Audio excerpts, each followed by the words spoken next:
কারণ কোরআন হাদিসের হক কথা সবার পেটে হজম হয়। আপনারাই বলেন তো, সুদ করে সামনে যদি সুদের বিষয় নিয়ে আলোচনা করা হয়, ও কি মহেশপুর বাজার থেকে মিষ্টি নিয়ে এসে বলবো হুজুর হা করেন একটু মিষ্টি খান, নাকি বলবে এই হুজুর এসে সুদের ওয়াজ করে আমার সুদের ব্যবসায় লাল বাতি জ্বালাইছে? কথা বলেন ঠিক কিনা? যারা ঘুষ খায়, দুর্নীতি করে, হারাম খায়, বুড়ি বানাইছে 26 মাসের গর্ভবতী, ওদের সামনে ঘুষের আলোচনা করলে খুশি না বেজা? যারা বেনামাজি নামাজ পড়ে আসার খাইয়া পইরা আল্লাহর সিজদা দেয় না, ওদের সামনে নামাজের ওয়াজ করলে খুশি না বেজা? যে সমস্ত মা বোনেরা বোরকা পরে না, পর্দা করে না, বুকে ওড়না পর্যন্ত নেয় না, জিন্সের প্যান্ট গেঞ্জি পরে রাস্তা দিয়ে হাইটে যায়, পিছন দিক দিয়ে তাকালে মনে দুটো সুবেরি গাছ দাঁড়িয়ে আছে, এরকম বেহায়া বেপর্দা নারীর সামনে পর্দার আলোচনা করলে খুশি না বেজা? এক কথায় ওয়াজ যদি কারো বিপক্ষে চলে যায়, কিয়ামত পর্যন্ত সে বক্তার উপরে খুশি হবে না। কথা বলেন ঠিক কিনা? এজন্য পরিষ্কার ভাবে একটি কথা বলে দিতে চাই, আজকের আলোচনার সভাপতি স্যারের মতো হবে না, প্রধান অতিথির মতো হবে না, মাহফিল কমিটির মতো হবে না, বক্তার মতো হবে না, শ্রোতাদের মতো হবে না। আল্লাহর কোরআন যা বলবে, কোরআন রাব্বানি তাই বলবে। এতে কে খুশি কে বেজার ওইটা দেখার টাইম নাই। কথা বলেন ঠিক কিনা? যুগে যুগে নবী রাসূলের দাওয়াতি কাজ করেছেন, তাদের দাওয়াতি কাজেও কাফের বেঈমানরা বাধার প্রাচীর তৈরি করে দিয়েছিলেন। এরপরে আল্লাহর পয়গম্বররা শত বাধার প্রাচীরকে ভেঙে আল্লাহর জমিনে আল্লাহর পথে মানুষকে দাওয়াত দিয়েছেন। কথা বলেন ঠিক কিনা? আপনার আমার প্রিয় নবী কালেমার দাওয়াত দিকে কোরআনের প্রচার করতে গিয়ে মার খেয়েছেন, রক্ত জড়িয়েছেন, দান্দার মোবারক শহীদ হয়ে গেছেন, লোহার টুপি মাথার ভিতরে ঢুকে গেছেন, সাহাবা ইকরাম দ্বীনকে প্রতিষ্ঠিত করতে গিয়ে মার খেয়েছেন, রক্ত জড়িয়েছেন, জীবন দিয়েছেন। ও বাংলার মুসলমান, 1971 সালে এদেশের মাটির জন্য, এদেশের স্বাধীনতার জন্য আপনার আমার পূর্বপুরুষেরা যদি রক্ত দিতে পারেন, জীবন দিতে পারেন, প্রয়োজন যদি হয় আল্লাহর জমিনে আল্লাহর দ্বীনকে প্রতিষ্ঠিত করতে গিয়ে, কোরআনের সমাজ কায়েম করতে গিয়ে নবীদের মতো, সাহাবা ইকরামদের মতো বুকের তাজা রক্ত দিতে হয়। কারা কারা কোরআনের জন্য, দ্বীনের জন্য, ইসলামী সমাজ কায়েম করার জন্য বুকের তাজা রক্ত দিতে রাজি? দুই হাত তুলে আল্লাহকে দেখা। এই কোরআনের মধ্যে কোনো ভেজাল আছে? কোনো মিথ্যা আছে? কোনো ধোঁকা আছে? থাকবে কি করে? কিতাবটি নাজিল করেছেন কে? আল্লাহ রাব্বুল আলামিন বলেন, যালিকাল কিতাবু লা রাইবা ফীহি। আমার আল্লাহ ডেকে বলেন, এটি এমন একটি কিতাব, যেই কিতাবের মধ্যে কোনো সন্দেহ নাই, কোনো সংশয় নাই, কোনো মিথ্যা নাই, কোনো ধোঁকা নাই। There is no doubt. বলুন আল্লাহু আকবার। হুদাল লিল মুত্তাকিন, মুত্তাকি বান্দাদের জন্য গাইডলাইন হিসাবে, পথ প্রদর্শক হিসাবে আসমান থেকে কিতাবটি নাজিল করেছেন কে? সেই কিতাবের আলোচনা শুনে লাভ না লস? লাভটা কি আমার আল্লাহ জানায় দিলেন। وَإِذَا قُرِئَ الْقُرْآنُ فَاسْتَمِعُوا لَهُ وَأَنصِتُوا لَعَلَّكُمْ تُرْحَمُونَ। সূরা আরাফ আয়াত নাম্বার 204। আমার আল্লাহ রাব্বুল আলামিন জানায় দিলেন, তোমাদের সামনে যখন কোরআন পাঠ করা হয়, কোরআনের আলোচনা করা হয়, চুপ করে কান লাগিয়ে মনোযোগ সহকারে কোরআনের কথাগুলো শ্রবণ করো। যারা চুপচাপ কোরআনুল কারীমের কথাগুলো শ্রবণ করবে, আমার আল্লাহ রাব্বুল আলামিন আসমান থেকে তাদের উপরে আল্লাহর রহমত বৃষ্টির মতো নাজিল করবেন। বলুন সুবহানাল্লাহ। এই জায়গায় আল্লাহর রহমত নাজিল হইতেছে, এই বিশ্বাস আপনার আমার দিলের ভিতরে আছে না নাই? এটা এখন খেলার মাঠ না, স্কুলের মাঠ না, এটা এখন জান্নাতের বাগান। জান্নাতের বাগানে যেহেতু প্রবেশ করেছি, জান্নাতেও যাব ইনশাআল্লাহ। আশা আছে না নাই? এই জায়গায় যতক্ষণ থাকবেন কোরআনের কথাগুলো শুনলে লাভ না ক্ষতি? আল্লাহ বলেন, ওয়াযাক্কির ফাইন্না যিকরা তানফাউল মুমিনিন। সূরা জারিয়ার 55 নম্বর আয়াত। আল্লাহ ডেকে বলেন, যারা আমার মুমিন বান্দা, তাদের সামনে যখন কোরআন দিয়ে ওয়াজ করা হয়, কোরআন থেকে উপদেশ দেওয়া হয়, এই কথাগুলো শোনার পর আমার মুমিন বান্দাদের উপকারে আসবে। বলুন সুবহানাল্লাহ। কোরআন থেকে কথা হবে। রাগ করেছেন আপনারা? এই যুবকে, তোমরা কি ঘুমাইছো? বালিশ আনবো? একটু আওয়াজ দাও। পারবা তো ইনশাআল্লাহ? তোমাদের জন্য স্পেশাল বরাদ্দ আছে না নাই? একটু অপেক্ষা করো। দেশের অবস্থা করুন, বক্তার দরকার তরুণ। মুরব্বী হলে সোবানালের বাইরে যাবে না, যুবক হলে তো দুই একবার রিস্ক নিবে। একটু অপেক্ষা করে, চোখ কান খোলা রাখবে। কথা বলবো পবিত্র কোরআনুল কারীমের কত নাম্বার সূরা? 66। সূরাটির নাম হলো মুলক। কি নাম? মুলক। মুলক মানে কি?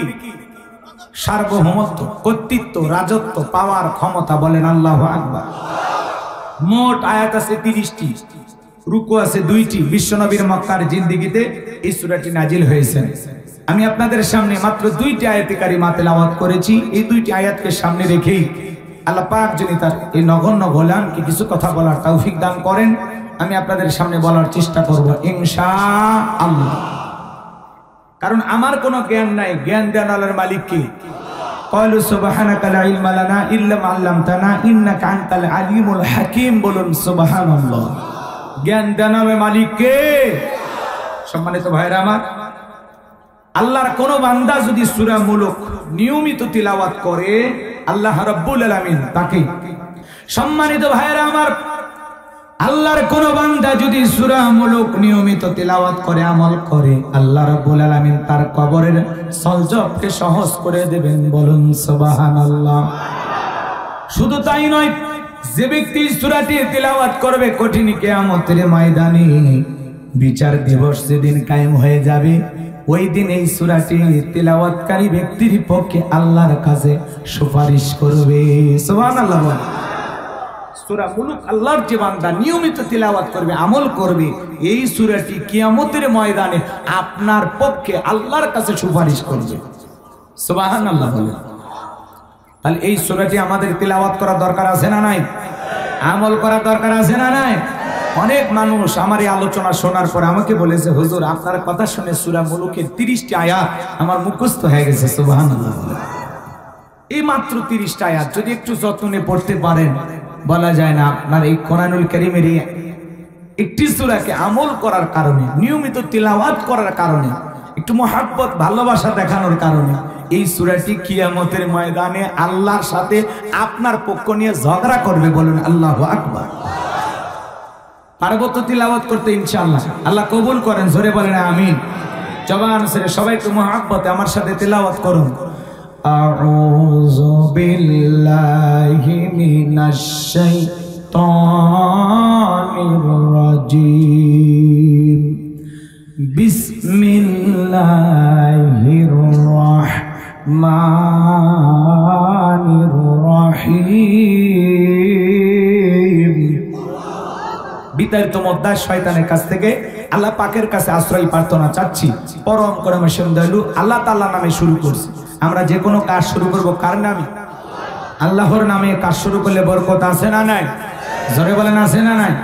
এই বিসমিল্লাহর ভিতরে যে কত ফজিলত, কত বরকত, এই বিসমিল্লাহর দাম যে কত, এটা যদি আমরা বুঝতাম তাহলে জীবনে কোনোদিন আমরা বিসমিল্লাহ ছাড়তাম না। কথা বলে ঠিক কিনা? মুসলমান টিউবওয়েলে চাপ দিলেন, গ্লাস ভরে পানি পাইলেন, বিসমিল্লাহ ছাড়া মালিকের নাম না নিয়ে খাওয়া শুরু করলেন। এই পানিটা আল্লাহর কত বড় নিয়ামত। হিমালয় পর্বত থেকে 1 মাসে যে পরিমাণে পানি ব্যবহার করে যদি ওখান থেকে কিনে বাড়িতে জমায়া জমায়া ব্যবহার করা লাগতো, তাহলে মানুষটির পাইতো এই পানি আল্লাহর কত বড় নিয়ামত। কথা বলে ঠিক কিনা? এই যে বাজার থেকে এই পানিটা কিনতে যাবেন, এই বোতলের মূল্য 20 টাকা। কথা কয় না? এই যে কোম্পানি এই পানিটা তাদের সর্বোচ্চ এই প্যাকেট করতে সর্বোচ্চ খুব বেশি হইলে খরচ হয়েছে 5-6 টাকা বা 7 টাকা। কয় টাকা? মানে 60 টাকার বেশি খরচ হয় না এই পানিটা। আর আপনার কাছে বিক্রি করতেছে কত? 20 টাকা। হাফ লিটার পানি আপনার কাছে 20 টাকায় বিক্রি করতেছে। কথা কয় না? রাগ করেছেন আপনারা? যারা কিনে খায় তারা টের পায়। এই জন্য আল্লাহ তাআলার প্রশংসা, কৃতজ্ঞতা যদি আপনি আমি আদায় না করতে পারি, তাহলে আল্লাহর প্রিয় গোলাম আমরা হতে পারবো না। কথা বলেন ঠিক কি না? তাহলে উঠতে বসতে সব সময় জীবনের যে কোনো কাজের শুরুতে বিসমিল্লাহ পড়ার দরকার আছে না নাই? আল্লাহর নাম নিয়ে যে কাজ শুরু করবো সেই কাজের ভিতরে কল্যাণ দেবেন কে? বরকত দেবেন কে? আমার ভাইয়েরা, 2 মিনিটের ছোট্ট একটা কথা আপনাদেরকে বলে আমার আলোচনার ভিতরে আমি প্রবেশ করব। আপনাদের এখানে মহিলা প্যান্ডেল আছে না নাই? আল্লাহর এক বুজুর্গ গোলাম চমৎকার ভাবে একটি দ্বীনি মজলিসে কোরআন এবং সুন্নাহর আলোকে আলোচনা করতেছিলেন। একটা হিন্দু মেয়ে ওই পাশ দিয়ে হেঁটে যায়, মেয়েটা চিন্তা করে মুসলমানেরা কি কথা বলে, কৌতূহলে জানার ইচ্ছাই মহিলা প্যান্ডেলে গিয়ে মেয়েটা বসে পড়ল। আল্লাহর সেই বান্দা আলোচনা করতেছেন, কুল হুয়াল্লাহু আহাদ, হে নবী আপনি বলুন আল্লাহ এক, আল্লাহ দ্বিতীয়। মেয়েটা বুঝতে পারলো সৃষ্টিকর্তার নাম আল্লাহ। বলেন তো সৃষ্টিকর্তার নাম কি? এরপরে আল্লাহর সেই বুজুর্গ গোলাম আলোচনা করতে গিয়ে এক সময় তিনি বললেন, ইন্নাদ-দীনা ইনদাল্লাহিল ইসলাম। নিঃসন্দেহে আল্লাহর কাছে শুধুমাত্র কেবলমাত্র একটি ধর্মই মনোনীত, ধর্মের নাম কি? ইসলাম। ইসলাম আছে যেখানে শান্তি আছে সেখানে, ইসলাম আছে যেখানে শান্তি আছে সেখানে। এটা মুখে মুখে আমরা স্লোগান দিই, কিন্তু ইসলামকে কোন জায়গায় নিয়ে গেলে, ইসলামকে কোন জায়গায় প্রতিষ্ঠিত করলে শান্তির সুবাতাস পাওয়া যাবে, সেই জায়গাটা আমরা চিনি না। কথা কয় না কা? আচ্ছা, বাংলাদেশে, পুরো বাংলাদেশে যদি আপনি শান্তি কায়েম করতে চান, বাংলাদেশে যদি আল্লাহর কোরআনের বিধান আপনি প্রতিষ্ঠিত করতে চান, ইসলাম শান্তির বিধান, আপনি বলতেছেন ইসলাম ধর্ম শান্তির ধর্ম, তা কোন জায়গায় ইসলামকে প্রতিষ্ঠিত করলে বাংলাদেশ পুরোটা শান্তি পাবে? বলেন তো সেই জায়গার নাম কি? হ্যাঁ, যতদিন পর্যন্ত ওই জায়গাতে আপনি ইসলামকে প্রতিষ্ঠিত না করতে পারবেন, ততদিন পর্যন্ত বাংলাদেশের সব জায়গায় আপনি শান্তি পাবেন না। কথা বলেন ঠিক কিনা? রাগ করতেছেন?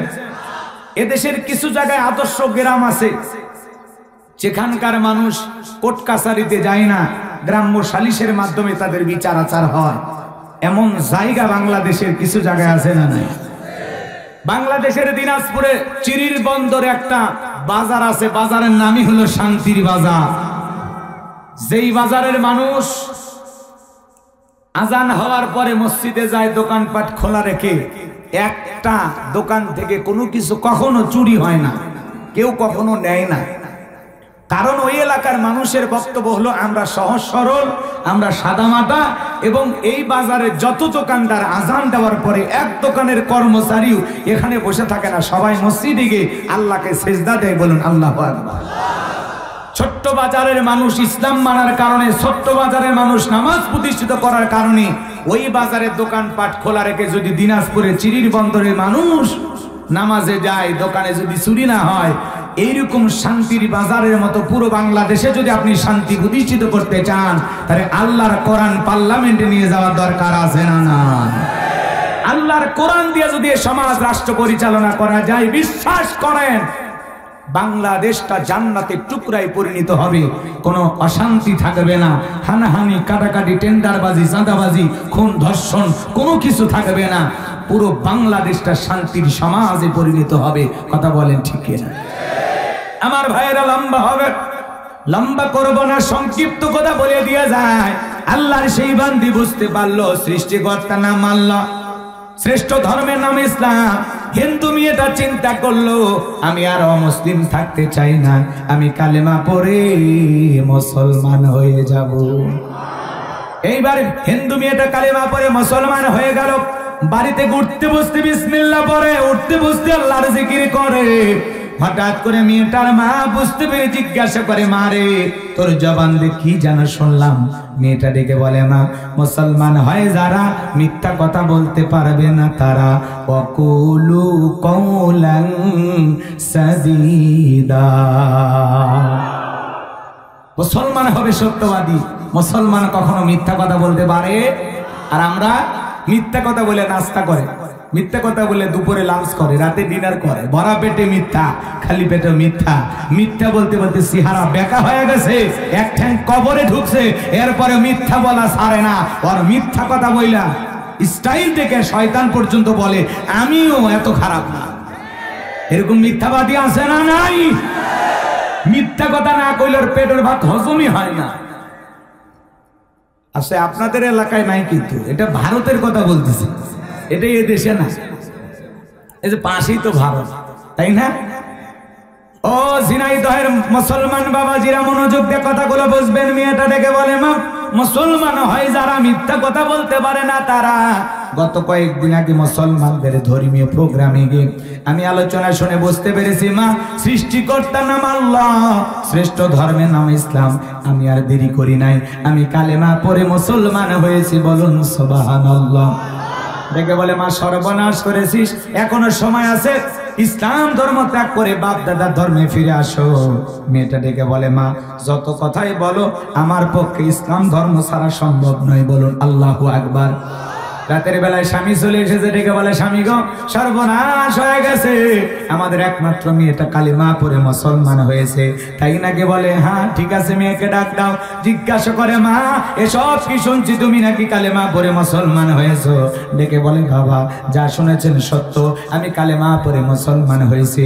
ডেকে বলে, মেয়ে রে তুমি আমাদের আশা ভরসা, ও মা এখনো সময় আছে, ইসলাম ধর্ম ত্যাগ করে আবারও বাপ দাদার ধর্মে ফিরে আসো। মেয়েটা ডেকে বলে, বাবা যত কথাই বলো আমার পক্ষে ইসলাম ধর্ম ছাড়া সম্ভব নয়। বাবা রাগান্বিত হয়ে মেয়ের গালে একটা থাপ্পড় বসায় দিল। মেয়েটা কাঁদতে কাঁদতে ডেকে বলে, বাবা যত খুশি আঘাত করো, মারতে মারতে যদি মেরেও ফেলে দাও, জীবনটা দিতে রাজি, ইসলামের পথ ছাড়তে রাজি নাই। এইবার পরের দিন সকালবেলা ওই ব্যক্তি বাদশাহ দরবারে চলে গেছে। ওই দেশের বাদশাহ তার সিলমোহর মারা আংটিটা এই ব্যক্তির হাতে দিয়েছে। ওই দেশের নিয়ম হলো বাদশার সিলমোহর মারা আংটিটা যার হাতে থাকবে, কোনো কারণে সে যদি আংটিটা হারিয়ে ফেলে দেয়, বাদশার আংটি হারানোর অপরাধে বাদশাহ তাকে ফাঁসি দিয়ে মারে। এই ব্যক্তি ডেকে বলে, বাদশাহ আমি তো ব্যস্ত মানুষ, এমনি মনের দিক দিয়ে আমি ভালো নাই, আপনার আংটিটা যদি হারিয়ে ফেলে দেই আপনি তো আমাকে ফাঁসি দিয়ে মারবেন, আবার যদি আপনাকে আংটিটা ফেরত দেই দেখতেও খারাপ দেখায়, আপনি যদি মনে কিছু না নেন এই আংটিটা হেফাজতের দায়িত্ব আমি আমার মেয়ের কাছে দিতে চাই। বাদশা ডেকে বলে, আমার তাতে কোনো আপত্তি নাই, কিন্তু দেশের আইন সম্পর্কে মেয়েটাকে অবশ্যই অবগত করবেন। এইবার বাড়িতে যাওয়ার পরে বাদশার সিলমোহর মারা আংটিটা মেয়েটার হাতে দিয়ে বলে, মা এটা বাদশার সিলমোহর মারা আংটি, খবরদার তুমি যেন হারিয়ে না ফেলো। আংটি হারানোর অপরাধে বাদশাকে তোমাকে ফাঁসি দিয়ে মারবে, আমি বাবা হয়েও তোমাকে বাঁচাতে পারবো না। মেয়েটা বিসমিল্লাহির রহমানির রহিম বইলা জামার পকেটে আংটিটা রেখে দিল। এইবার জানবো আমার মেয়েটা যখন রাতের বেলা ঘুমের মধ্যে চলে গেছে, বাবা কৌশলে মেয়ের ঘরের ভিতরে প্রবেশ কইরা জামার পকেট থেকে আংটিটা নিয়া বাড়ির পাশে নদী ছিল, নদীর ভিতরে ছুঁড়ে মারছে। আর মনে মনে ভাবতেছে, মেয়েরে এই বাদশার সিলমোহর মারা আংটি হারানোর অপরাধে বাদশা তোমাকে ফাঁসি দিয়ে মারবে, তুমি মুসলমান হয়েছো এ কথা প্রকাশ পেল না, আমার উঁচু মাথা নিচু হলো না, বংশের মুখে চুনকালি পড়লো না, তোমার কারণে সমাজের মানুষের চোখে আমাকে ছোট হতে হলো না। বাবা হয়ে মেয়ের বিরুদ্ধে গভীর ষড়যন্ত্র করার পিছনে কারণ একটাই, বাবা হলো বেঈমান, মেয়েটা হলো মুসলমান। ইসলাম মানতে গেলে আপন বাবা সন্তানের বিরুদ্ধে দাঁড়িয়ে যায়, কথা বলেন ঠিক কিনা? মুসলিম জাতির পিতা ইব্রাহিম আলাইহিস সালাম যখন তার বাবা আজর ঠাকুরকে ডেকে বলেছিল, বাবা যেই দেবতা শোনে না দেখে না, না পারে নিজেদের উপকার করতে, না পারে আপনাদের উপকার করতে, খামাকা দেবতার পূজা না কইরা এক আল্লাহর ইবাদত করো, আমি আল্লাহর পক্ষে সাক্ষী দাতা। তখন ডেকে বলে, তুমি আমার দেবতার বিরুদ্ধে কথা বলো আমার ছেলে হইয়া, ঠিক আছে আজ থেকে এই বাড়িতে তোমার জায়গা হবে না। এই কথা বলে আজর ঠাকুর পয়গম্বর ইব্রাহিম আলাইহিস সালামকে বাড়ি থেকে তাড়িয়ে দিয়েছিলেন, কথা বলে ঠিক কি না? আপন বাবা হয়ে মেয়ের বিরুদ্ধে আংটিটা নদীর ভিতরে ছুঁড়ে মেরে একটা গভীর ষড়যন্ত্র করলেন। এই ষড়যন্ত্রের জালে যাতে মেয়েটাকে ফাঁসাইয়া দুনিয়ার জমিন থেকে বিদায় করা যায়, কারণ মুসলমান হয়েছে এই কথা প্রকাশ পেলে সমাজে মুখ দেখানো যাবে না। আপন বাবা হয়ে মেয়ের বিরুদ্ধে গভীর ষড়যন্ত্র করলো, পুরো ঘটনাটা কি শুনবেন আপনারা? কারা কারা শুনবেন একটু হাত তোলেন তো দেখি। লিল্লাহে তাকবীর, একটা আওয়াজ দেন, জোরে দেন, লিল্লাহে তাকবীর। হাত নামান, আমার সাথে একটু জবান ছেড়ে সবাই একটু মহব্বতে তেলাওয়াত করুন। তাবারাকাল্লাযী বিয়াদিহিল মুলকু ওয়া হুয়া আলা কুল্লি শাইইন কাদির।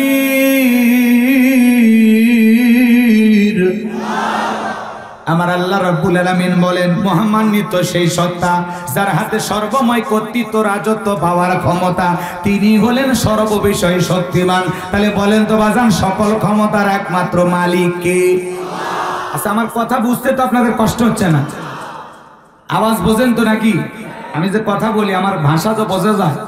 কথায় আছে এক দেশের গালি আর এক দেশের বুলি। যদি ভাষা না বোঝেন তাহলে ওয়াজ করে তো শান্তি পাওয়া যাবে না।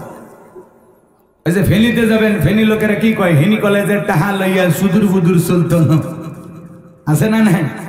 বরিশালে যাবেন, নোয়াখালীতে যাবেন, ওদিকের মানুষের কথা বোঝা আরো কঠিন। নোয়াখালী এক বক্তা আমাদের এলাকায় এসে ওয়াজ করে, মা বোনেরা হুইনে যান, আপনার স্বামী যদি মাইরে ভিটে হুজে হেলায় দেয় ওই জায়গায় জাহান্নামের আগুন জ্বলতো না। এক শ্রোতা দ্বারাই বলতেছে ওই জায়গায় যদি জাহান্নামের আগুন না জ্বলে বাকি জায়গা কোন জায়গায়? কই হেডা তো আর কিতাবালা লেহে নাই।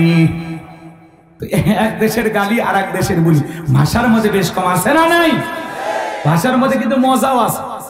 বরিশালে এক আপা আর এক আপার সাথে কথা বল, হে আপা হনছো নাকি? মরে হেতি যে বিদেশ গেছে কতদিন হইয়া গেল, হেল লাগে ভরাটা ভরাটা যায়, মন লাগে একখান সিটিও লেহে না। এই যে ভাষা কম বেশি আছে না? একবার সিলেটে গেছিলাম, আমারে বলে হুজুর পক খাবেন? পক। আমি চিন্তা করলাম এই এলাকার মানুষ লন্ডন আমেরিকায় থাকে, প্রবাসী সব কুচে ব্যাং রান্না করে যদি খাইতে দেয় আমার তো 12টা বাজবে। তখন আমি বললাম না ভাই আমি সব কিছু খাই না। তখন বলতেছে হুজুর ঠিক আছে আপনি না খাইলেন, অন্য মেহমান যারা ওরা বলতেছে যা রান্না করছে নিয়ে আসেন, হুজুর না খাইলে আমরা খাবো। এইবার দেখি বাটিতে করে সুন্দর করে সুগন্ধি যুক্ত পায়েস, চেনেন তো নাকি, রান্না করে নিয়ে আসছে বাজান, সব খালি ওদেরকে দিল, আমার আর দিল না। আমি টিমের মতো তাকায় থাকি। এরপরে খাওয়া দাওয়া শেষে সবাই যখন চলে গেছি, চামচ দিয়ে দেওয়ার সময় একটু পড়ে গেছে, তো পাতলা জিনিস, ওইটা আবার আঙ্গুল দিয়ে মুখে দিলাম। কি যে মজা হয়েছে ভাই। এরপরে চিন্তা করলাম এই এলাকায় ওয়াজ করতে আসলে যদি বলে হুজুর বিষ খাবেন, আমি বললাম তাই নাই না জানি বিষ করে কোন মজার জিনিস খাওয়াই দেয়। কথা বলেন ঠিক কিনা? এই জন্য ভাষার মধ্যে একটা বেশ কম আছে না? নাই। এই জন্য আমার কথা কি বোঝেন নাকি? বুঝতে কষ্ট হচ্ছে না? আমার আল্লাহ ডেকে বলেন তাবারাকাল্লাযী বিয়াদিহিল মুলকু ওয়া হুয়া আলা কুল্লি শাইইন কাদির। মহামান্বিত সেই সত্তা যার হাতে সর্বময় কর্তৃত্ব রাজত্ব পাওয়ার ক্ষমতা, তিনি হলেন সকল বিষয়ের উপরে শক্তিবান। বলেন আল্লাহু আকবার। ভালো করে বোঝার চেষ্টা করবেন, তাহলে সকল ক্ষমতার চাবিকাঠি কার হাতে? আল্লাহর চাইতে বড় ক্ষমতাধর জমিনে আসমানে আর কেউ আছে? আল্লাহর চাইতে বড় কেউ আছে? ওয়ালাম ইয়াকুল্লাহু কুফুয়ান আহাদ। আকাশ আর জমিনে আল্লাহর সমকক্ষ, আল্লাহর সমতুল্য কেউ নাই। আল্লাহু আকবার বলেন। তাহলে আকাশ আর জমিনের সকল ক্ষমতার চাবিকাঠি কার হাতে? আল্লাহ হলেন সবচাইতে বড় ক্ষমতাধর। কথা বলেন ঠিক কিনা? আমরা সেই রবের গোলাম যার হাতে সকল ক্ষমতার চাবিকাঠি, যিনি হলেন ক্ষমতাধর, বাদশার বাদশা। কথা বলেন ঠিক কিনা? সকল ক্ষমতা, রাজত্ব, পাওয়ার, সবকিছুর চাবিকাঠি কার হাতে? ভালো করে বুঝবেন, একটু মনোযোগ দিয়ে শুনবেন, 2-4 মিনিট পরে মজা পাবেন ইনশাআল্লাহ। আমার ভাইরা যে কথা বলতে যাচ্ছিলাম, তাহলে আসমান জমিনের একচ্ছত্র মালিকানা কার? লিল্লাহি মুলকুস সামাওয়াতি ওয়া মা ফিল আরদ। বলুন আল্লাহু আকবার। আকাশ আর জমিনের একচ্ছত্র মালিকানা কার? আরো জোরে বলেন তো কার? তাহলে বলেন তো ভাইজান, ক্ষমতা দেওয়ার মালিক কে? এই পৃথিবীর জমিনে যত মানুষ ক্ষমতায় থাকে এরা কি জানেন? বলবো আপনাদের এই জায়গার নাম কি? মহেশপুর। এখান থেকে একটা ছেলে যদি ঢাকায় চাকরি করে 5-10 বছর থাকা লাগবে, তাহলে একটা বাসা ভাড়া নেওয়া লাগবে না? একটা ফ্ল্যাট ভাড়া নিয়ে থাকা লাগবে। ওর পরিচয় কি? ভাড়াটিয়া। 20 বছর থাকলেও পরিচয় কি? ভাড়াটিয়া। কথা বলে না কেন? পৃথিবীর জমিনে যত মানুষ ক্ষমতার চেয়ারে বসে থাকুক, এদের পরিচয় কি? ভাড়াটিয়া। হিসাব নিকাশ করে দেখলে আমরা সবাই কি? ভাড়াটিয়া। আজ আছি কাল নাই। কথা বলে ঠিক কি না? তাহলে বলেন তো ক্ষমতা দেওয়ার মালিক কে? আমার আল্লাহ ডেকে বলেন কুলিল্লাহুম্মা মালিকাল মুলকি তুতিল মুলকা মান তাশাউ ওয়া তানজিউল মুলকা মিম্মান তাশা وتعز من تشاء وتذل من تشاء بيدك الخير إنك على كل شيء قدير। সূরা আলে ইমরানের 26 নম্বর আয়াত আল্লাহ রাব্বুল আলামিন জানায় দিলেন রাজত্ব দেওয়ার মালিক আমি আল্লাহ। ক্ষমতা দেওয়ার মালিক কে? ক্ষমতা দিলে যে একজনকে সম্মান দেওয়া হলো এমনটা নয়। এই পৃথিবীর জমিনে অনেক মানুষকে আল্লাহ ক্ষমতার চেয়ারে বসাইয়া লাঞ্ছিত করেছেন, অপমানিত করেছেন। কথা বলেন ঠিক কিনা? এই পৃথিবীর জমিনে এমনও মানুষ ছিল ক্ষমতার চেয়ারে বসে দাম্ভিকতা অহংকার করার কারণে জুতার বাড়ি খাওয়ায়া দুনিয়ার জমিন থেকে আল্লাহ বিদায় করেছেন। নমরুদকে জুতার বাড়ি খাওয়ায়া দুনিয়ার থেকে বিদায় করেছেন কে? ভালো করে বোঝেন। তাহলে রাজত্ব দেওয়ার মালিককে, ক্ষমতা দেওয়ার মালিককে, কেড়ে নেওয়ার মালিককে, সম্মানিত করার মালিককে, লাঞ্ছিত করার মালিককে, সকল কল্যাণের চাবিকাঠি কার হাতে? আর তিনি হলেন সর্ব বিষয়ে শক্তিমান। বলুন আল্লাহু আকবার। তাহলে আসমান জমিনে যত মানুষ, ভালো করে বোঝেন, আমরা আছি, খেয়াল করে বুঝবেন, এই আসমান জমিনের সব জায়গায় পাওয়ার একমাত্র ক্ষমতা চলবে কার? আকাশে ক্ষমতা চলে কার? জমিনে ক্ষমতা চলবে কার? এই দুনিয়ার জমিনে যে সমস্ত মানুষ ক্ষমতার চেয়ারে বসে এরা হলো ভাড়াটি, এরা আজ আছে কাল নাই। কথা বলেন ঠিক কিনা? তাহলে রাজত্ব দেওয়ার মালিককে, কেড়ে নেওয়ার মালিককে। এই দুনিয়ার জমিনে দাম্ভিকতা অহংকার করে ক্ষমতার চেয়ারে মাতবরি যারা করেছিল আমরা নিজের চোখে দেখেছি। কথা কয় না কেন? বাস্তব প্রমাণ পৃথিবীতে আমরা দেখেছি। ক্ষমতার চেয়ারে থাকার পরেও যারা জনগণের প্রতি জুলুম করেছে, অত্যাচার করেছে, জনগণকে কষ্ট দিয়েছে, এই দুনিয়ার জমিনে এমনও ঘটনা ঘটে আমরা শ্রীলঙ্কার দিকে তাকিয়ে দেখেছি যে জনগণের ওপরে জুলুম করার কারণে জনগণ ক্ষিপ্ত হইয়া কাপড় খুলে নামাইছে। কথা কয় না? কথা কয় না? ভাগ্যিস ভালো সেদিন হাফ প্যান্ট পরা ছিল, তাছাড়া পুরোটা পাবলিক দেখতো। কথা কন ঠিক কিনা? তাহলে জুলুম করতে নাই। যারা ক্ষমতার চেয়ারে বসে আদল ইনসাফ প্রতিষ্ঠিত করে মানুষ তাদেরকে সম্মানের সহিত স্মরণ করে। কথা বলেন ঠিক কিনা? কিন্তু যারা জুলুম করে অত্যাচার করে, মনে রাখবেন জালেমদের জুলুম চিরকাল স্থায়ী হয় না। কথা বলেন ঠিক কিনা? ভালো করে কথাগুলো একটু বোঝার চেষ্টা করবেন। তাহলে বলেন তো রাজত্ব দেওয়ার মালিক কে? বলেন রাজত্ব দেওয়ার মালিক কে? কেড়ে নেওয়ার মালিক কে? সম্মানিত করার মালিক কে? লাঞ্ছিত করার মালিক কে? সকল কল্যাণের চাবিকাঠি কার হাতে? ভালো করে বুঝবেন। আমার আল্লাহ বলেন তাবারাকাল্লাযী বিয়াদিহিল মুলকু ওয়া হুয়া আলা কুল্লি শাইইন কাদির। মহামান্বিত সেই সত্তা যার হাতে সর্বময় কর্তৃত্ব, রাজত্ব পাওয়ার ক্ষমতা, তিনি হলেন সর্ববিষয়ে শক্তিমান। এই পৃথিবীর জমিনে আল্লাহ রাব্বুল আলামিন চারজন মানুষকে পুরো পৃথিবীর রাজত্ব পাওয়ার ক্ষমতা দিয়েছিলেন। বলেন তো পুরো পৃথিবীর ক্ষমতা আল্লাহ কয়জনকে দিয়েছিলেন? পুরো পৃথিবীর ক্ষমতা তো দূরের কথা, ছোট এলাকার এক নেতার সাথে তো পারা যায় না। কথা কোন ঠিক কিনা? মক্কা নগরে একজন ছোট নেতা ছিল, ছোট নেতা, পাতি নেতা। বলেন তো আপনারা রাগ করতেছেন আমার কথায়? ছোটখাটো একটা নেতা যাকে বলা হয় গোত্রীয় লিডার, দলপতি। এর নাম ছিল মহাবীর আমর। বিশ্বনবী যখন হিজরত করে মদিনায় চলে গেছেন, এই মহাবীর আমর দেবতার সামনে, প্রতিবার সামনে দাঁড়াইয়া শপথ গ্রহণ করে বলতেছে, যতক্ষণ আব্দুল্লাহর বেটা মুহাম্মদ সাল্লাল্লাহু আলাইহি সাল্লামের কাল্লা না ফেলাইতে পারবো ততক্ষণ পর্যন্ত এক ফোঁটা পানিও পান করব না। জোরে কন্না উযুবিল্লাহ। আমার নবী হিজরত করে কই গেছে? মদিনায়। কথা বলে না কেন ভাই?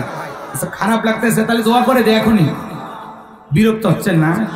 অনেকে আবার শোনেন ওয়াজ তো একই রকম হবে না, এক এক জায়গায় এক এক কথা বলতে হবে। অনেকে ভাবতেছে হুজুর এগুলো ওয়াজ পছন্দ হচ্ছে না, অনেক জায়গায় ভালো লাগবে না। উচিত কথা সবার ভালো লাগে না। কথা কয় না কেন? তারপরে আমি যেহেতু দুইটা আয়াত পড়েছি, এই আয়াতগুলোকে টার্গেট করে আমাকে কথা বলতে হবে। এখন ভালো লাগলেও বলবো, ভালো না লাগলেও বলবো। কথা কি বোঝা গেল? কারণ আপনার কেমন লাগতেছে সেটা আপনার ব্যাপার। আর কোরআনের কথা শুনে যদি আপনার চোখ মুখ কালো হয়, বিরক্ত লাগে, খারাপ লাগে, তাহলে বুঝবেন অন্তরে ভাইরাস ঢুকে গেছে, আপনার চিকিৎসা হওয়া দরকার। কথা বলেন না কেন? হক কথা বললে সমস্যা কি আপনার? শোনেন, মানে না না মানে সেটা পরে কারি যা। খালি তেল তেল আওয়াজ শুনবেন না, একটু গরম আওয়াজ শুনবেন মন চায়। লিল্লাহি তাকবীর। আমার কথা যদি 5 জন মানুষ শোনে তাও যথেষ্ট। ওই হই হুল্লার করে লাভ নাই, কথা বোঝেন কি বুঝাইতেছে একটু মনোযোগ দেন। আর আলোচনা শুরু থেকে শেষ পর্যন্ত না বুঝলে কি মেসেজ দিল পাবেন না। আটঘাট একটু বেঁধে নেই, কথা কি বোঝা গেল? আমার ভাইরা সামনের দিকে যাই, যে কথা বলতে চাচ্ছিলাম, এই মহাবীর আমর প্রতিমার সামনে যারা শপথ গ্রহণ করলো বিশ্ব নবীর দেহ থেকে কাল্লাটা ফেলায় দেবে, আমার নবীর কাল্লা ফেলাইতে চায়, আমার নবীকে পাকা টানে মই দিয়েছে, ওর বাড়িতে চুরি ডাকাতি করতে গেছে, নবীজির অপরাধ কি? ওই কাফেরদের কাছে রসুলের অপরাধ হলো কি জানেন? রসুল কালেমার দাওয়াত দেন, কোরআনের প্রচার প্রসার করে, এটাই হলো কাফেরদের সহ্য হয় না, কথা বলেন ঠিক কিনা? আল্লাহর পথে মানুষকে আহ্বান করে, এই দাওয়াত ওদের কাছে পছন্দ হয় না, এটাই তাদের কাছে অপরাধ মনে হয়, কথা বলেন ঠিক কিনা? গভীর মনোযোগ দিয়ে কথাগুলো শুনবেন মা জানবো। আমার বিশ্ব নবীর মাথা নেওয়ার ঘোষণা করে যখন মদিনার পথে রওনা করেছেন, আল্লাহ তাআলা এই সংবাদ রসুলের কানে পৌঁছায় দিলেন। আমার নবীজি কথাটা শোনার পর টেনশনে পড়ে গেলেন, কি করা যায়? সাহাবায়ে কিরামদেরকে ডেকে বলেন, আমার সাহাবীরা মক্কার মহাবীর আমার মাথা নেওয়ার জন্য রওনা করেছে, তোমরাই বলো কি করা যায়? বিশ্ব নবীর প্রিয় সাহাবী হযরত ওসমান রাদিয়াল্লাহু তাআলা ডেকে বলেন, নবী গো, আপনি আল্লাহর এত বড় নবী, আপনি আল্লাহ তাআলার কাছে দোয়া করেন, ওই মক্কার মহাবীর আপনার কাছে পৌঁছার আগে ওর হাত পা যেন আল্লাহ প্যারালাইজ করে দেয়, ও যেন আপনার কাছ পর্যন্ত পৌঁছাইতে পারে না। হযরত ওসমানের কথা শুনে বিশ্ব নবী আসমানের দিকে হাত তুলে ধরলেন, আল্লাহর কাছে মুনাজাত করতেছেন, আল্লাহ ওই মক্কার মহাবীর আমার মাথা নেওয়ার জন্য রওনা করেছে, আমার কাছে পৌঁছার আগে ওরা হাত পা শুধু এতটুকু বলেছেন। আমার আল্লাহ আসমান থেকে ডেকে বলে, জিবরাইল আর করিস না দেরি, বিশ্ব নবীকে জানায় দাও তাড়াতাড়ি, আমি আল্লাহ পাক শুধু 2 হাত দোয়া করার জন্য দেই নাই, মাঝে মাঝে জালিম আর বেঈমানদেরকে সাইজ করার জন্য 2 হাতে লাঠিও তুলে নেওয়া লাগবে, বলেন আল্লাহু আকবার। জিবরাইল এসে বলে, নবী দোয়া কবুল হবে না, হাত নামান। বিশ্ব নবী তখন হাত মুখে না নিয়ে হাঁটুর উপরে রেখে দিলেন। আমরা অনেকে মোনাজাত করি, দোয়া করার সময় দেখবেন এরকম দড়ি বাঁকায়, আছে না নাই? আবার অনেকে দোয়া করার সময় দেখবেন এরকম পেশার মাপে, আছে না নাই? মুনাজাত করার সময় আবার কেউ দেখবেন চুপচাপ এইভাবে থাকে। আবার যুবকেরা হেভি চালাক, হুজুর দোয়া করতে আছে ও মুনাজাত মানে হাত তুলে থাকে না, চুপচাপ বসে থাকে। হুজুর যখন বলে আমিন তখন বলে আমিন, হুজুর আজকের মুনাজাত সেই হয়েছে, ও কিন্তু দোয়াই ধরেনি, কথা কন ঠিক কি না? এরকম আছে না নাই? যাই হোক বাজান গো আমার, আপনারাই বলেন তো সব কিছু কি দোয়া দেওয়া হয়? জোরে বলেন, দোয়া দেওয়া হয়। এই গ্রামের নাম হলো কাকমারি, তাই কাকবাড়ি। মনে করেন এই গ্রামে চুরি হইতেছে প্রতিদিন, গরু ছাগল চুরি হয়, টাকা পয়সা চুরি হয়, সুন্দরী বউটা পর্যন্ত চুরি হয়, গহনা গাড়ি চুরি হয়, কথা কন ঠিক কিনা? এ যুবকেরা দল, একটা যুবক মহেশপুর বাজার থেকে 10 কেজি জিলাপি নিয়ে আইসা এই কাকমারি ইমাম সাহেবকে ডেকে বলে, হুজুর একটু দোয়া করেন, চোরের হাত থেকে যেন আল্লাহ এই গ্রামবাসীকে হেফাজত করে। এশার নামাজ পড়ার পরে হুজুর হাত তুলে দোয়া করে, বলে আল্লাহ এই কাকমারি গ্রামবাসীকে চোরের হাত থেকে হেফাজত করো, আল্লাহ গো গ্রামবাসী টাকা পয়সা গরু ছাগল সুন্দরী বউ গহনা গাড়ি সবকিছুর হেফাজত করো। চোর হাত তুলে জিলাপি খাওয়ার আশায় বলে আমিন আমিন আমিন। কারণ চোর তো বাহির গ্রামে থাকে না, ওই গ্রামের 2-1 জন আছে না নাই? তা না হলে কার বাড়িতে কি আছে এই তথ্য দিল কে? অবশ্যই একটা সিআইডি আছে, কথা কয় না? রাগ করেছেন মনে হয়। হুজুর যদি ওই জায়গায় জিলাপি পাইয়া দোয়া না করে বলতো, এ কাকমারির যুবকেরা, এই গ্রামের চুরি দুর্নীতি ডাকাতি যদি বন্ধ করতে চাও, রাতের বেলায় সুন্দরী বউয়ের ইজ্জতটা যদি হেফাজত করতে চাও, এই গ্রামে ঢোকার 4টা রাস্তা আছে, 4 রাস্তার মোড়ে মোড়ে বাংলার লাঠি নিয়ে মাগরিব থেকে ফজর পর্যন্ত ডিউটি করবা। চোরকে দেখা মাত্রই লাঠি দিয়ে এমন পিটাইবা যাতে 6 মাসে মাজা সোজা না করতে পারে। চোরকে হাত তুলে আমিন কইতো নাকি তওবা করে ভালো হইতো? তাহলে চুরি বন্ধ করতে হলে দোয়া না লাগবে, শক্ত আইন। বাংলাদেশেও চুরি আছে না নাই? বন্ধ করতে হলে আল্লাহর কোরআনের আইন লাগবে। চোর যদি চুরি করে ওর হাতটা কেটে দাও, একটা চোরের হাত কেটে বাইতুল মোকাররমের সামনে নিয়ে যদি হাতটা কাটা হতো আর মিডিয়াতে ফলাও করে প্রচার করা হতো, বাংলার জমিনের চোরেরা চুরি করা তো দূরের কথা, তওবা করে আল্লাহর ওলি হয়ে যেত, কথা বলেন ঠিক কিনা? কিন্তু কে শোনে কার কথা? আজ গেল না মনের ব্যথা। এখন উচিত কথা যদি কই পিঠের ওপর দিয়া যাবি মই, এ আনন্দে কিছু লোক কিনে খাবে বগুড়ার স্পেশাল দই। সত্য কথা বলতে হলে যেতে হবে কারাগারে, এমন আতঙ্ক আজ বাংলার ঘরে ঘরে। তবুও সত্য বলতে চাই, দুনিয়ার জালেমদের করি না ভয়, আমি ইসলামের দুশমনদের করি না ভয়। হক কথা বলাই লাগবে, অবস্থা যেমনই হোক বাজান সামনের দিকে যায়। যে কথা বলতে চাচ্ছিলাম গভীর মনোযোগ দিয়ে শুনবেন। জিবরাইল এসে বলে, নবী গো আল্লাহ দোয়া কবুল করবেন, আপনি হাত নামান। বিশ্ব নবী হাত নামাইলেন, টেনশনে পড়ে গেলেন, এখন কি করা যায়? জিবরাইল ডেকে বলে, নবী গো আপনি সাহাবীদের মধ্যে ঘোষণা করে দেন, আপনার সাহাবীদের মধ্যে এমন কেউ কি আছে যে আমরের সাথে মুখোমুখি মোকাবেলা করবে? এই কথা শোনার পর বিশ্ব নবী ডেকে বলেন, ও আমার সাহাবীরা, মক্কার আমার মাথা নামার জন্য রওনা করেছে, আমার আল্লাহ দোয়া কবুল করে নাই। তোমাদের মধ্যে এমন কেউ কি আছো যে আমরের মুখোমুখি মোকাবেলা করবা? বিশ্ব নবীর কোন সাহাবী দাঁড়ায় না, হযরত আলী দাঁড়িয়ে গেছেন। বলুন আল্লাহু আকবার। আমার নবী ডেকে বলে, আলী রে তুমি ছোট মানুষ, না বুঝেই দাঁড়াইছো। তুমি কি জানো ওই মক্কার মহাবীর আমর একবেলা খাবার খাই 21 কেজি 3.5 মণ ওজনের তরবারি নিয়ে যুদ্ধ করে, এত বড় বীরের সামনে তুমি কেমনে যাইবা? হযরত আলী ডেকে বলে, নবী গো আপনি শুধু আমাকে দোয়া করেন। হযরত আলীর কথা শুনে বিশ্ব নবী ডেকে বলে, আলী তুমি এইবার বসো। হযরত আলী বসে গেলেন। নবীজি দ্বিতীয়বার বললেন, আবারও হযরত আলী দাঁড়িয়ে গেছেন। নবীজি যখন তৃতীয়বার বলেছেন, ও আমার সাহাবীরা তোমাদের মধ্যে এমন কেউ কে আছো যে আমরের মোকাবেলা করবা? আবারও হযরত আলী দাঁড়িয়ে গেছেন। বলুন আল্লাহু আকবার। এইবার বিশ্ব নবী দুইটা হাত বাড়ায় বলে, আলী রে আয় আয় আমার বুকের ভিতর আয়। এই কথা বলে বিশ্ব নবী হযরত আলীকে বুকের সঙ্গে জড়ায় নিলেন, আর ডেকে বলে, আলী রে তুমি ছোট মানুষ, তোমার জানে কি মায়া দয়া নেই? এত বড় বীরের সামনে যাইতে চাও? হযরত আলী ডেকে বলে, নবী গো আপনি আমাকে শুধু দোয়া করে ছেড়ে দেন, আমার বিশ্বাস ওই আমর আপনার চেহারা দেখার আগে ওরে আমি জমিন থেকে বিদায় করে দেব। বলুন আল্লাহু আকবার। ইমানের একটা পাওয়ার থাকার দরকার আছে না নাই? যে ইমান প্রয়োজনে জ্বলে ওঠে না, যে ইমান সত্য ন্যায়ের কথা বলে না, যে ইমান অন্তরে নাই, যে ইমান অন্তরে নাই, মুখে ফোটায় কথার কলি, কিভাবে তারে বলো ইমান বলি, কিভাবে তারে বলো ইমান বলি। যে ইমান প্রয়োজনে জ্বলে ওঠে না, যে ইমান সত্য ন্যায়ের কথা বলে না। বিশ্বনবী ডেকে বলে, আলী রে খালি হাতে দোয়া করলে হবে না, ওসমান তোমার বাড়িতে কি তরবারি আছে? হযরত ওসমান ডেকে বলে, নবী গো আমার বাড়িতে একটা তরবারি আছে 27 ইঞ্চি লম্বা। জোরে বলুন মারহাবা। এখন তো তরবারি কথা শুনলেই বলবে জঙ্গি। কথা কয় না, কথা কয় না। ছোট্ট একটা উদাহরণ দেই, মন জান খারাপ করেন না। আপনাদের মনে করেন ঝিনাইদহ শহর আছে না নাই? এখানে বাজান অনেক কোটিপতি মানুষ বসবাস করে, 10 তলা 20 তলা বিল্ডিং এর উপরে। কথা কোন ঠিক কিনা? মনে করেন এই ঝিনাইদহ শহরে একটা দাওরা হাদিস মাদ্রাসা আছে। হুজুর কুরবানি ঈদের আগে বলতেছে, বাবা এই ঈদের ছুটিতে তোমরা বাড়িতে না যাইয়া যদি কয়েকজন যুবক থাইকা এই বড় লোকদের কোটিপতিদের একটু গরু ছাগল জবাই করে দিতা, বিনিময়ে নগদ কিছু হাতিয়াও পাইতে, জবাই করে দেওয়ার বিনিময়ে আবার পাশাপাশি চামড়াটা মাদ্রাসায় দিত। কথা কোন ঠিক কিনা? যদিও চামড়ার দাম কমায় দিয়েছে ওরা সিন্ডিকেটের মাধ্যমে।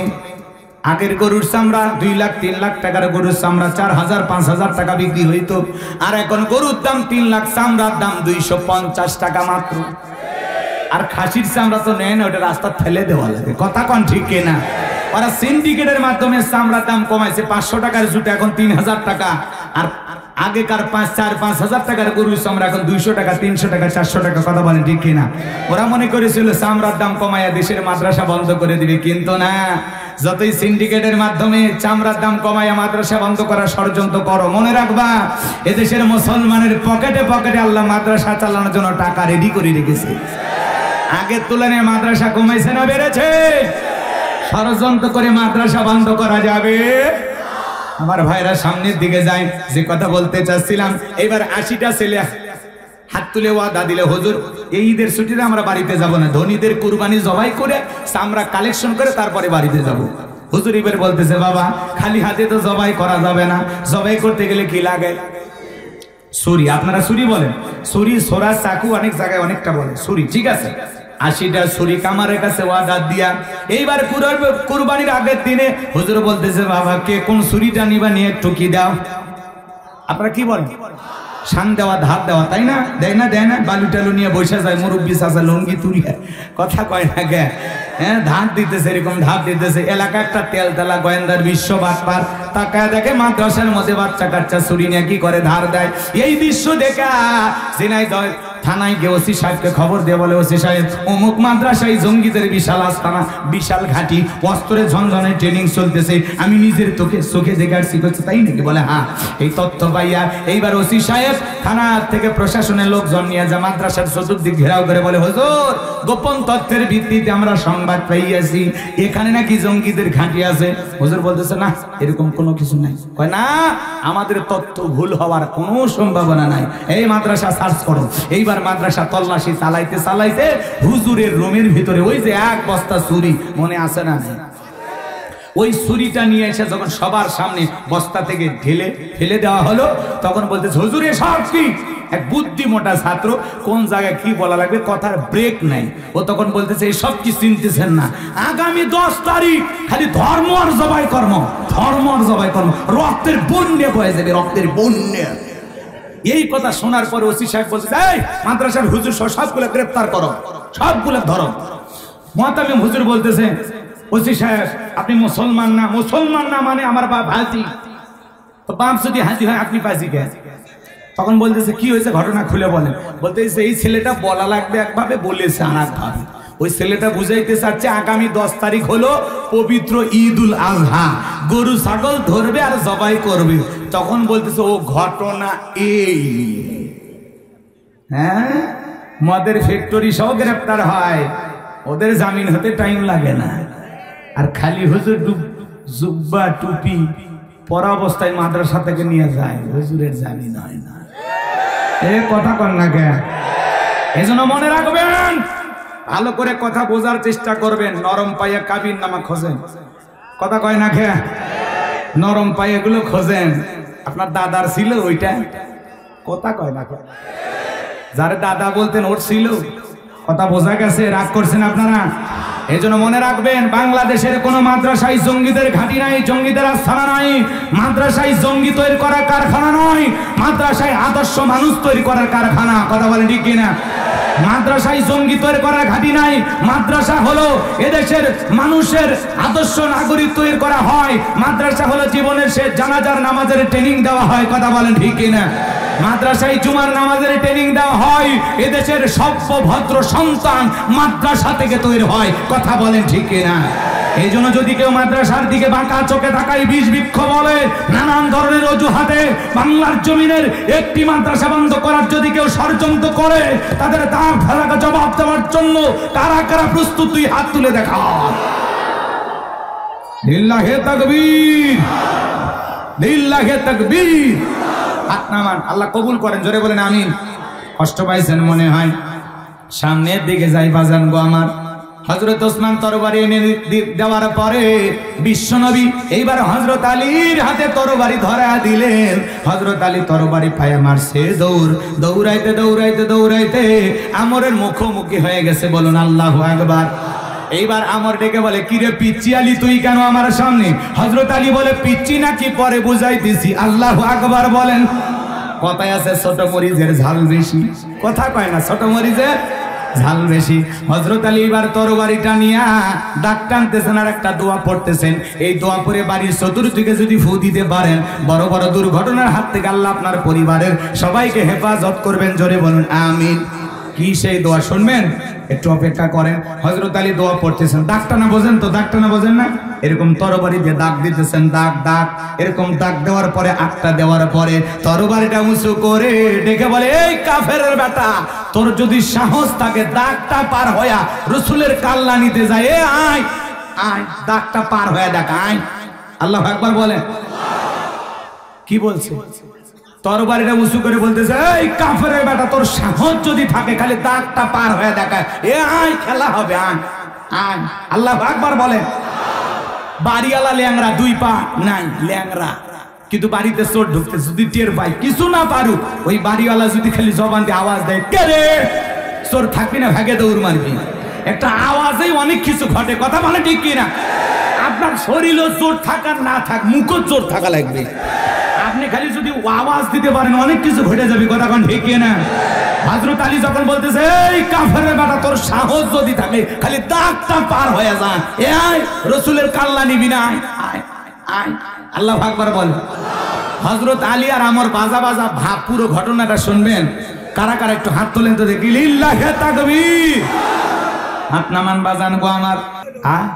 কথা তো অনেক বাকি আছে, ওই মেয়ের আংটির কথা বাকি আছে, হযরত আলীর কথা বাকি আছে, আছে না নাই? আছে না নাই? এখন আপনারা যদি না শোনেন, আমি কি জোর করে শোনাবো? না,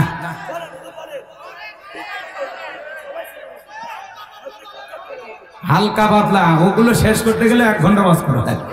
আচ্ছা, মেয়েটার কথা বলতেছি, শুনবেন না? এই বসেন, এই দাঁড়ানো ভাই, একটু বসেন, এখনই দেওয়া হবে, এখনই ভাই, বসেন বসেন। আচ্ছা, 3টার মধ্যে অন্তত একটা বলে দিয়ে যায়, তাই না? হযরত আলীর কথাটা বলার আমার ইচ্ছা ছিল, যেহেতু আপনারা আসলে বিরক্ত হয়েছেন। এদিকে খেয়াল করেন, বসেন বসেন, সবাই বসেন।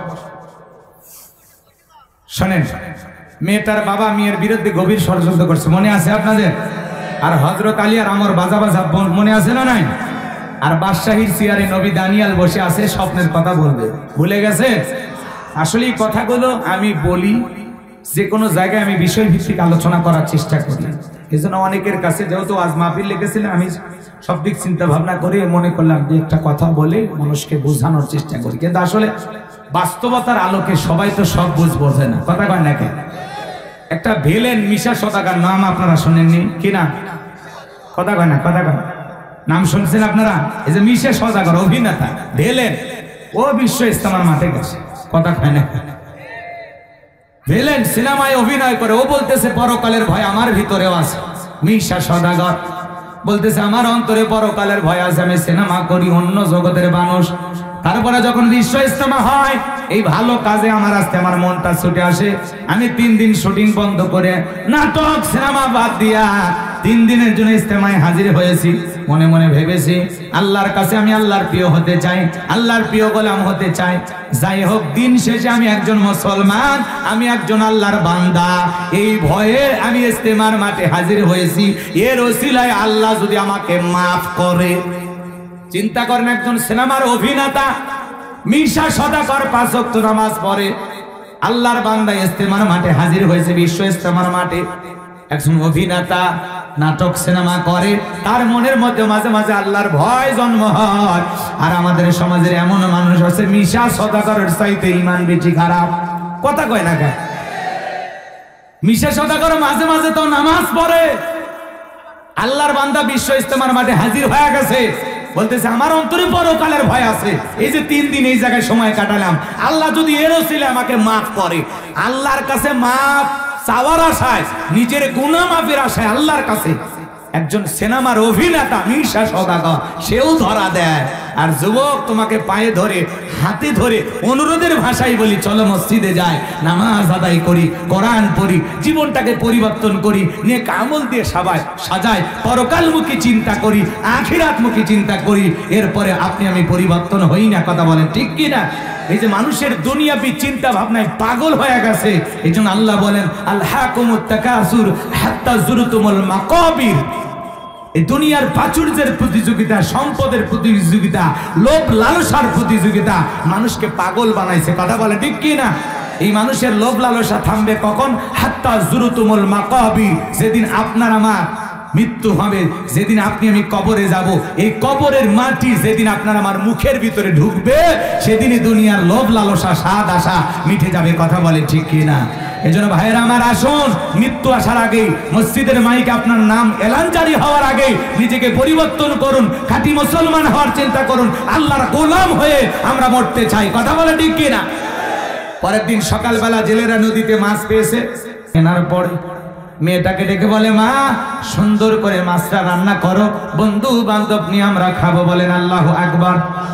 এ বাজান গো আমার, এইবার আল্লাহর বান্দি মেয়েটা বিসমিল্লাহির রহমানির রহিম বইলা মাছটা নিয়ে কাটা শুরু করেছে। বলেন আল্লাহু আকবার। মেয়েটা বিসমিল্লাহ বলে মাছটা কাটতেছে। আমার মা, আপনার আমার মা বোনেরা কি এখন বিসমিল্লাহ পড়ে? কথা কয় না, রাগ করতেছেন আপনারা? বিসমিল্লাহ পড়ে না। স্টার জলসা জি বাংলা রিমোট চালু করিয়া, টেলিভিশন চালু করিয়া, রিমোট দিয়ে টেলিভিশন চালু করিয়া তরকারি নিয়া, বোঝেন না? স্টার জলসা জি বাংলা দেখে আর ওই তরকারি কটে। এই জন্য রান্না বান্নার কোনো স্বাদ নাই। কথা বলে ঠিক কিনা? কোনদিন লবণ দিতে ভুলে যায়, হলুদ দিতে ভুলে যায়, আর স্বামীর ওপর উল্টে গরম নাই। কোন দোকানের হলুদ কেন? 1 চামচ দিয়েছিলাম, তাও রং হয়নি। এদিকে ওই শালির দিবেরই মনে নাই। কথা কোন ঠিক কিনা? এরকম আছে না নাই?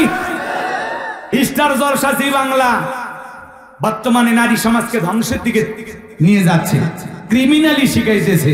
এগুলো দেখে স্বামীরাইকা কিভাবে পরকীয়া প্রেম করা যায়, আছে না? হ্যাঁ। আবার স্বামীকে শ্বশুর শাশুড়ির কাছ থেকে কিভাবে আলাদা করা যায়, আবার স্বামীকে কিভাবে ঘুমের বড়ি খাওয়ায়া দুনিয়ার থেকে বিদায় করা দেওয়া যায়, এরকম ষড়যন্ত্র শিখতেছে। কথা কোন ঠিক কিনা? এই জন্য বাজান স্টার জলসা জি বাংলা এগুলো বন্ধ করা দরকার, আছে না নাই? এই কেরণমালা আখি পাখি দেখা মা বোনেরা চরিত্রহীন হয়ে যাচ্ছে, স্বামীর কথা শোনে না, এরা উল্টো মেজাজ দেখা। স্বামী যদি বলে এইদিকে আসো, ওই যাওয়া যাবে না, নিজের কাজ নিজে করো, আমি একটু টেলিভিশনে সিরিয়াল নিয়ে ব্যস্ত, আছে না নাই? স্বামীর খেদমত উঠে গেছে। আল্লাহ মা বোনদের হেদায়েত দান করুন। জোরে বলুন আমি, আরো জোরে বলুন আমি। তবে ঝিনাইদহের মানুষ এগুলো দেখে না। এলাকা অবশ্য ডিসেল লাইন চালু হয়নি এখনো, ভারতের বর্ডারের কারণে নেটওয়ার্ক কম পায়। এদিকেও আছে ডিসেল লাইন, আপনারা দেখেন, মা বোনেরাও দেখেন। মাশাআল্লাহ, ভালো, খুবই ভালো। রাগ করেছেন মনে হয়? বাজান গোমার লম্বা হবে, লম্বা করবো না, সংক্ষিপ্ত কথা বলে দেওয়া যায়। এইবার মেয়েটা বিসমিল্লাহির রহমানির রহিম বলে মাছটা কাটা শুরু করে দিল। মাছের পেটের ভিতরে পাইছে আংটি। আল্লাহু আকবার বলেন। এবার আংটিটা পাইয়া বিসমিল্লাহির রহমানির রহিম বলে পকেটের মধ্যে রেখে দিয়েছে। বাজান গোমার বন্ধু বান্ধব নিয়ে বাবা খাওয়া দাওয়া শেষে মেয়েটাকে যখন বলে, মা বাসার সে আংটিটা কোথায়? মেয়েটা বিসমিল্লাহির রহমানির রহিম বলে আংটিটা বের করে দিয়েছে বাবার হাতে। বাবা হাতে আংটিটা পাওয়া মাত্রই বলতেছে, অসম্ভব, অসম্ভব, আমি নিজের হাতে তোমার পকেট থেকে আংটি নিয়ে যাই, নদীতে ছুরি মারছি, তুমি আংটি পাইলে কোথায়? তখন বলতেছে, বাবা আমি এমন এক আল্লাহর ইবাদত করি যে আল্লাহ তার বান্দা বান্দিকে বিপদে ফেলে তামাশা দেখে না। আল্লাহু আকবার বলে। আপনি চেষ্টা করেছেন আমাকে ফাঁসানোর জন্য, আর আল্লাহ তাআলা মাছের পেটের ভিতরে আংটি পাঠাইয়া তার বান্দিকে সাহায্য করেছেন তাকে বাঁচানোর জন্য। আল্লাহু আকবার বলেন। ওয়া মাকারু ওয়া মাকারাল্লাহ ওয়াল্লাহু খায়রুল মাকিরিন।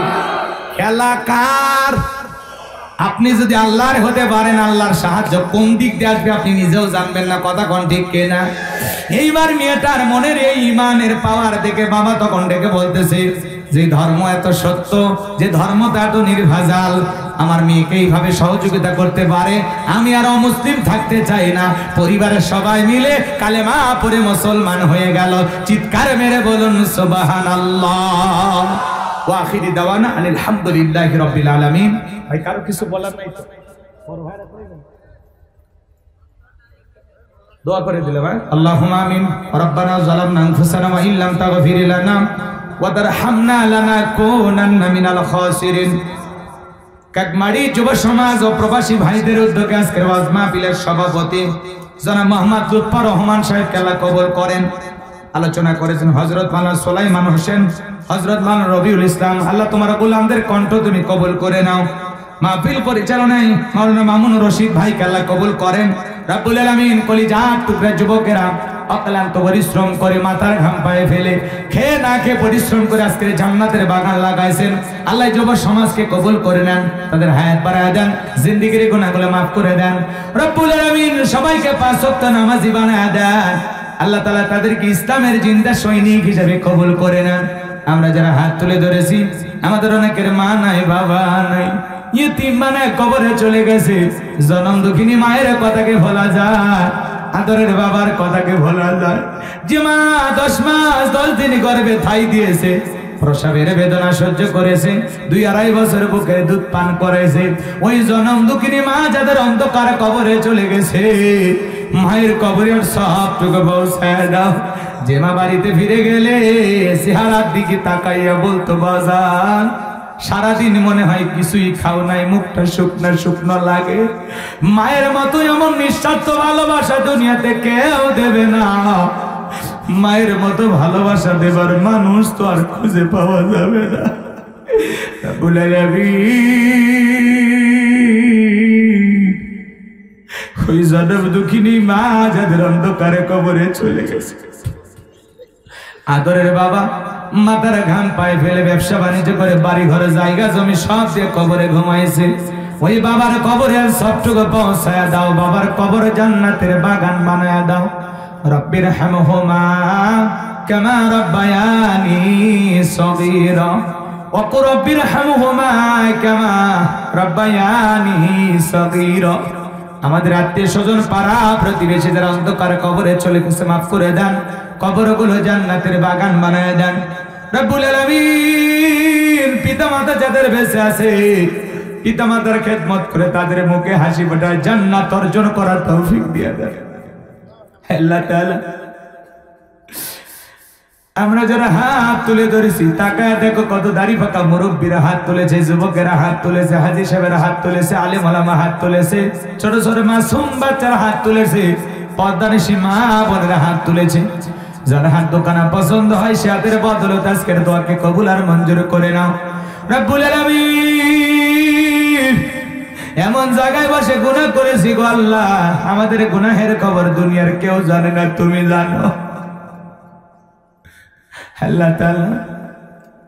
এমন জায়গায় বসে গুনাহ করেছি, ওই গুনার খবর দুনিয়ার মানুষ যদি জানতো লজ্জায় মুখটা দেখাইতে পারতাম না। তুমি গাফফার, আমরা গুনাহগার, তুমি মুনিব, আমরা সবাই তোমার গোলাম। রব্বুল আলামিন দিনের আলোতে রাতের আধারে গোপনে প্রকাশে যত গুনাহ করেছে আল্লাহ, আমাদের সকলের তামাম জিন্দেগির গুনাহগুলো মাফ করে দাও। যত গুনাহ করছি মাবুদ মোরা জীবনে মাফ করে দাও তুমি মাবুদ, নিজে গুনে আদর করে বান্দা আল্লাহ মোদের বানাইয়া কেমনে দিবা জাহান্নামে ফেলিয়া। এ জীবনে না করিলাম বন্দেগি, গুনাহ করে কাটাইলাম জিন্দেগি। তওবা করে আবার তওবা ভাঙ্গিলাম, অবশেষে খাঁটি তওবা করিলাম। আল্লাহ আমাদের সকলের তামাম জিন্দেগির গুনাহগুলো মাফ করে দেন রব্বুল আলামিন। আল্লাহ তাআলা আমি গুনাহগার দোয়া করি গো আল্লাহ, আমাদের সকলের তামাম জিন্দেগির গুনাহগুলো মাফ করে দাও। ওই কঠিন ভয়ঙ্কর জাহান্নামের আগুন থেকে মুক্তি দাও। দুনিয়ার সামান্য সূর্যের তাপ আমরা সহ্য করতে পারি না।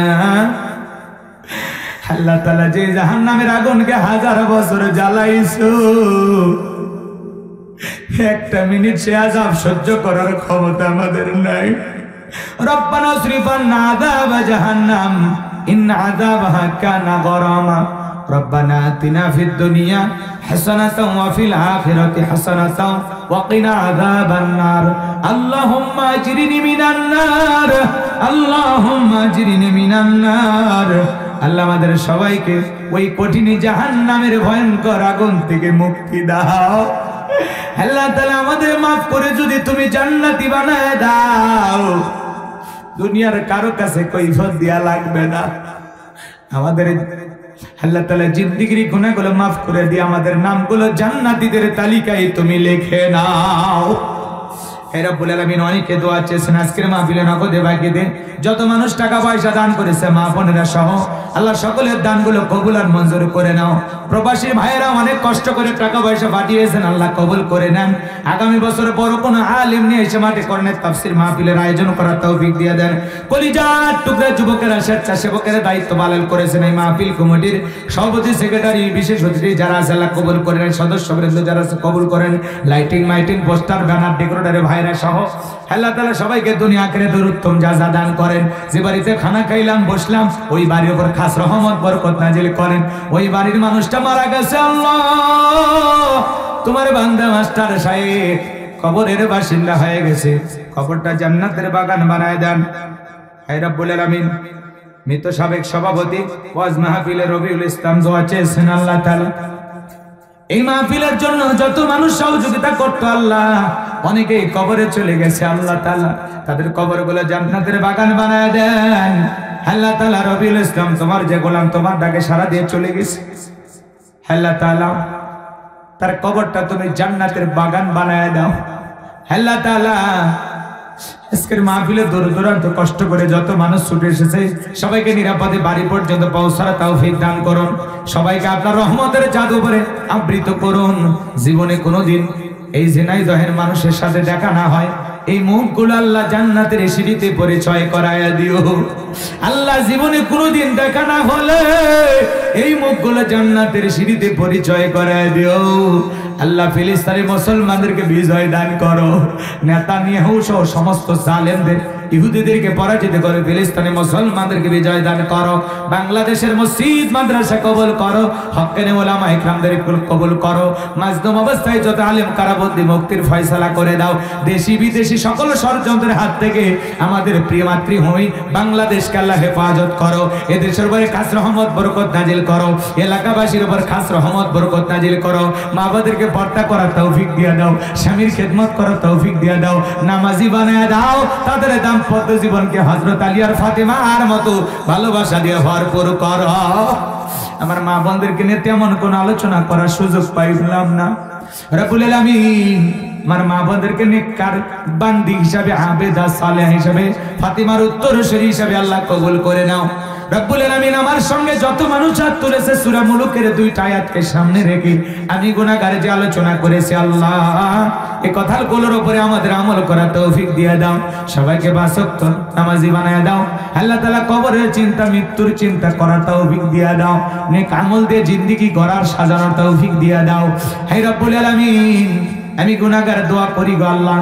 অনেক ভাইরা সহযোগিতা করেছেন, ব্যবসায়ী ভাইরা যারা সহযোগিতা করেছেন ব্যবসায়ী বরকত দিয়ে দেন। আমার রবিউল ভাইকে কবুল করেন, সাদিক ভাইকে কবুল করেন, ফিরোজ ভাই, হারুন ভাই, আব্দুর রহিম ভাইকে আল্লাহ কবুল করেন। কলিজার টুকরা যুবকের আয়োজন করেছেন আল্লাহ আগামী বছর বড় কোন আলেম নিয়ে এসে এই মাঠে করণের তাফসীর মাহফিল করার তৌফিক দিয়ে দেন। সুবহান রাব্বিকা রাব্বিল ইজ্জাতি আম্মা ইয়াসিফুন ওয়া সালামুন আলাল মুরসালিন ওয়ালহামদুলিল্লাহি রাব্বিল আলামিন। জীবনে একটাবার খানায় কাবায় যাওয়ার সুযোগ করে দিও গো আল্লাহ। রাসূলের রওজা পাকে দাঁড়িয়ে সালাম দেওয়ার সুযোগ করে দিও মালিক। ঘুমের ঘরে কোনো একদিন রাসূলের সাক্ষাৎ তকদিরে লিখে রেখো গো মালিক। যেই মাসে মরণ দিবা মাসটা যেন রমজান মাস হয়, যেই দিনে মরণ দিবা দিনটা যেন জুমার দিন হয়। নামাজের সিজদারত অবস্থায় মৃত্যু দিও, কোরআন পড়তে পড়তে মৃত্যু দিও। রাজপথে দিনকে বিজয় করার লক্ষ্যে জীবনটা বিলানোর তৌফিক দিয়ে দিও। যখন মৃত্যু আসবে তাহাজ্জুদের নামাজের সময় দোয়া ফিরায় দিও না গো আল্লাহ। আজকের দোয়াকে কবুল করো, যারা যা মনের বাসনা পূরণ করে দিও। যে যে আশায় দান করেছেন দোয়া চেয়েছেন সকলের দোয়াগুলো কবুল আর মঞ্জুর করো। যেদিন মৃত্যু আসবে, যখন মৃত্যু আসবে দয়ার নবীর চাঁদ মুখখানা দেখতে দেখতে জবানে জারি করে দিও লা ইলাহা ইল্লাল্লাহু মুহাম্মাদুর রাসূলুল্লাহ সাল্লাল্লাহু আলাইহি ওয়াসাল্লাম। আসসালামু আলাইকুম ওয়া রাহমাতুল্লাহি ওয়া বারাকাতুহু।